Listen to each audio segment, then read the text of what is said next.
Otep à tous, bien-aimés frères et sœurs. Kaka Déby mérite le grade de maréchal. Eh oui, parce que c'est un soldat qui a fait ses preuves au Mali avec Assimi Goïta. Ce sont eux qui ont repoussé les terreaux dans la zone, comment dirais-je, dans le Sahel.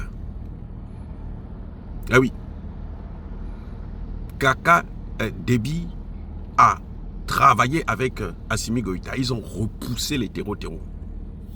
C'est la France qui les a arrêtés, net, en disant si vous continuez, nous on vous abat. Et comme ils n'étaient pas assez équipés, ils étaient obligés de reculer. Mais le gars, il a montré ses preuves que c'est un soldat. Ça c'est un. Deux, vous savez, il a pris la décision unilatérale, sans concertation, sans pitié, sans négociation avec la France. Eh oui, il n'a pas hésité. Et jusqu'à preuve de contraire, l'armée française est en train de quitter le Tchad. Cette fois-ci, c'est leur base de Faya Largo qui a été démantelée. Aujourd'hui, cette base est dans les mains de l'armée tchadienne. Il y a des gens qui veulent faire la confusion par rapport à ce qu'a dit le général Tiani dans son discours. Les révélations fortes, fracassantes et choquantes, de surcroît tapageuses, en disant que les Français sont dans le lac Tchad. Et ils disent que ils quittent leur base pour venir dans le lac Tchad. On dit que Kaka Déby est en train de jouer le jeu de la France. C'est faux, les amis, c'est faux. Kaka Déby n'est pas comme Tinubu ou comme Bassirou Diomaye Faye ou Ousmane Sonko. Pire encore, oulala, ça c'est la catastrophe de l'Afrique. Alassane Ouattara. Kaka Déby n'est pas de cette catégorie-là. Il n'est même pas comme le Togolais là, et Yadema. Non, Kaka Déby a demandé à l'armée française de quitter son sol. Il n'a pas négocié. Il n'a pas fait des annonces tapageuses pour faire croire aux gens que non, bon, il va faire des promesses inutiles. Non, il n'avait jamais promis qu'il va faire partie de la base militaire française. Il a décidé un jour comme ça là. Allez, partez. Et là, il leur a donné jusqu'au 31, ils doivent libérer. Le lac Tchad, il faut comprendre que le lac Tchad là, ce n'est pas le Tchad. Le lac Tchad, c'est entre le Tchad, le Niger, le Nigeria et le Cameroun. Ah, attendez, je reprends. Le lac Tchad, là, c'est cette zone-là, c'est comme un carrefour, c'est comme la zone des trois frontières. Hein? Mali, Burkina Faso, Niger. C'est ça, la zone, le carrefour, là. Le lac Tchad, c'est à peu près comme ça. Le lac Tchad n'est pas contrôlé que, c'est une partie du Tchad, mais ce n'est pas contrôlé que par le Tchad. Ça va plus loin, les gars. Le pétrole tchadien, là, ça passe par le lac Tchad pour aller au Cameroun. C'est là qu'on est en train de faire Donc, les Français, quand ils sont, ceux qui sont au lac Tchad, là, les terreaux là, qui sont au lac Tchad, ce n'est pas avec l'accord de Kaka Déby. Non. Ils sont là clandestinement. Ce n'est pas l'armée française. Ce sont les terreaux que eux ils alimentent. C'est justement dans le lac Tchad qu'on a tué 40 soldats tchadiens dernièrement. C'est dans le lac Tchad, là. C'est pas ailleurs, hein. C'est dans le lac Tchad. Et ces gens qui ont été assassinés, là, ce sont les gens que la France entretient, que la France équipe. Donc, il ne faut pas confondre ce que le général Tiani a dit. Ils sont en train de jouer en Côte d'Ivoire ou au Sénégal. Mais de toutes les façons, vous savez très bien que Côte d'Ivoire, Sénégal, là, ils ne vont pas partir. Hein.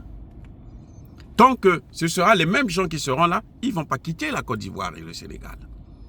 Parce qu'eux, ils ne pourront pas prendre la décision.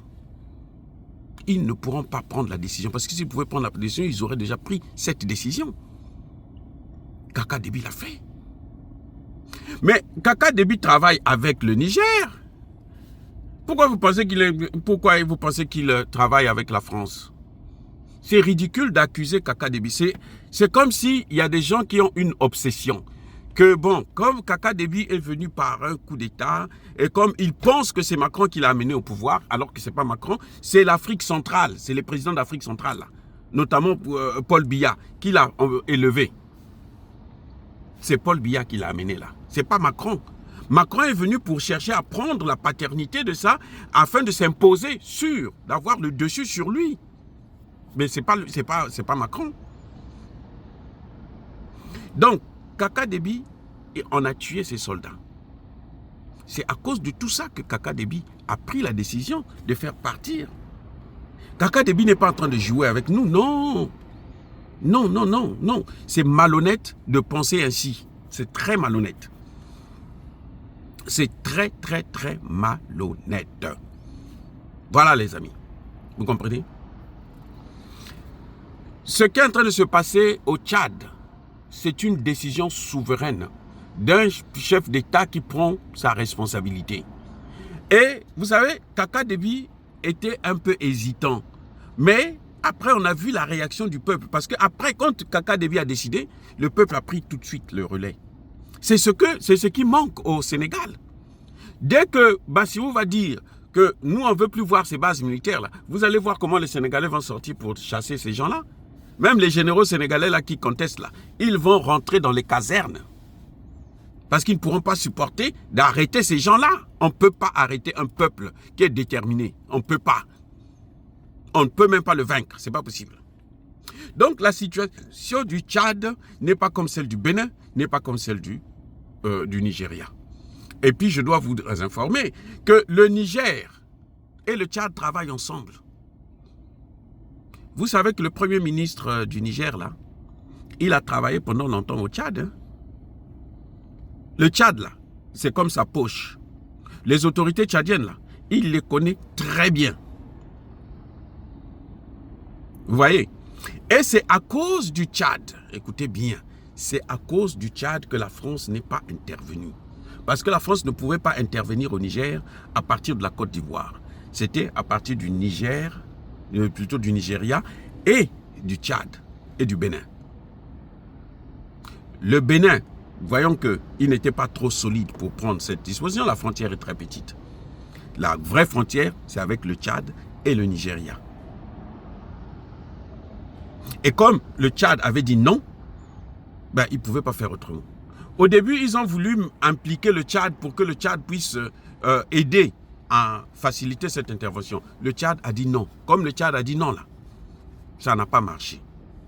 C'est ça qui s'est passé, en fait. Donc, s'il n'y a pas eu l'intervention, c'est vrai, il y a l'attitude du Mali et du Burkina, mais il y a aussi l'attitude du Tchad. Le Tchad avait fermé sa frontière. Mais attendez, vous allez dire aussi que le Tchad n'avait pas chassé l'armée américaine? Non, arrêtez de faire ces confusions-là. Que non, au Tchad, c'est la France elle-même qui est en train de retirer. La France ne peut pas retirer ses soldats au Tchad. Le Tchad, ils appellent ça un porte-avions. Le Tchad que vous voyez là, c'est un porte-avions pour la France. Donc quand la France quitte le Tchad, là, la France perd à la fois l'Afrique centrale et l'Afrique de l'Ouest. Parce que le Nigeria ne fait pas le poids, puisque le Nigeria a déjà des problèmes graves de sécurité. Donc, vous voyez, c'est malhonnête de penser que Kaka Déby n'est pas sérieux. Non, c'est malhonnête. Kaka Déby, ce n'est pas comme Oligui Nguema. Ce n'est pas comme Doumbouya.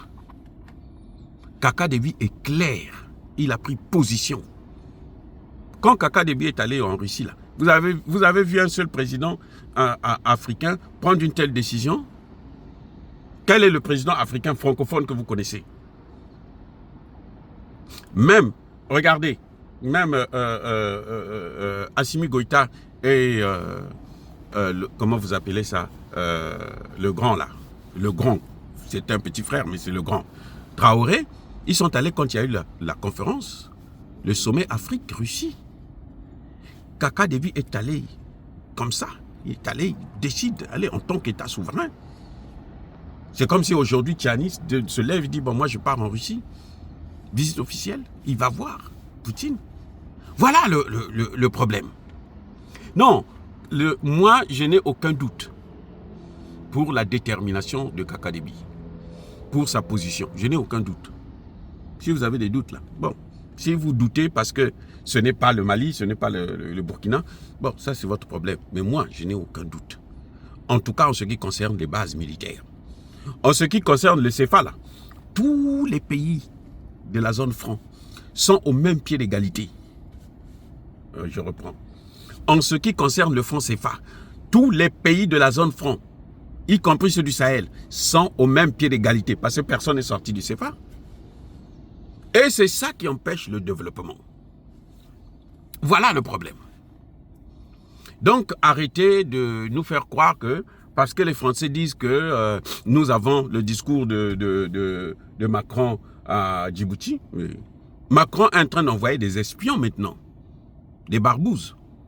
Oui, y compris au Tchad, y compris au Niger, y compris au Mali, y compris au Burkina Faso. On n'a pas arrêté des espions dans ces pays. Mais ça, ce n'est pas la responsabilité c'est pas Assimi Goïta ou Traoré qui les invite. C'est la France qui sait que en perdant ces pays, elle ne peut pas s'en sortir. Même si la France est pauvre, la France préfère dépenser encore plus d'argent, aller s'endetter pour donner de l'argent, corrompre le Tchad afin d'avoir la main sur le Tchad. Vous comprenez? Même si la France est pauvre actuellement, elle ferait tout pour garder ses bases militaires au Tchad notamment. Parce que le Tchad, là, c'est la liaison entre l'Afrique de l'Ouest, l'Afrique centrale et la Libye. C'est un porte-avions. Eux-mêmes, ils appellent ça porte-avions. Depuis Djibouti, même s'ils veulent faire des interventions, ça va être un peu compliqué, les gars.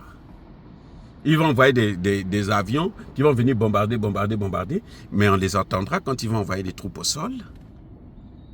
Quand ils vont envoyer des troupes au sol, nous, on va prendre le relais, on va les détruire aussi. On va les massacrer. Ah oui. Donc, vous voyez, je pense que nous devrons apprendre à faire un peu confiance. Lorsque un président prend des engagements, avance vers ce que nous appelons le panafricanisme, il faut l'encourager pour aller. Nous avons encouragé Olingi Nguema, parce qu'au moins il nous a libérés, débarrassés de Bongo. Mais maintenant, on le critique parce qu'il n'avance pas, parce qu'il fait le surplace, parce qu'il joue le jeu de la France. C'est ça. Mais lorsque quelqu'un, si le jour que Olingi Nguema va dire, bon, la France partez, comme le veut la population gabonaise, mais nous allons le soutenir, nous allons l'encourager, nous allons le motiver pour qu'il puisse aller de l'avant et sans retourner encore. Voilà ce qui est en train de se passer actuellement au Tchad. Le Tchad a décidé souverainement, a pris ses responsabilités et tant pis pour ceux qui pensent que Kaka Déby est en train de jouer le jeu. Si vous pensez comme ça, alors il n'y aura pas de panafricanisme. Ça veut dire que même Assimi Goïta, là, vous allez demain dire qu'il n'a jamais été panafricaniste. Soyez bénis abondamment, bénis par le Dieu de Kémite et par nos ancêtres angélisés. Vive l'Afrique éternelle. J'ai dit et j'assume.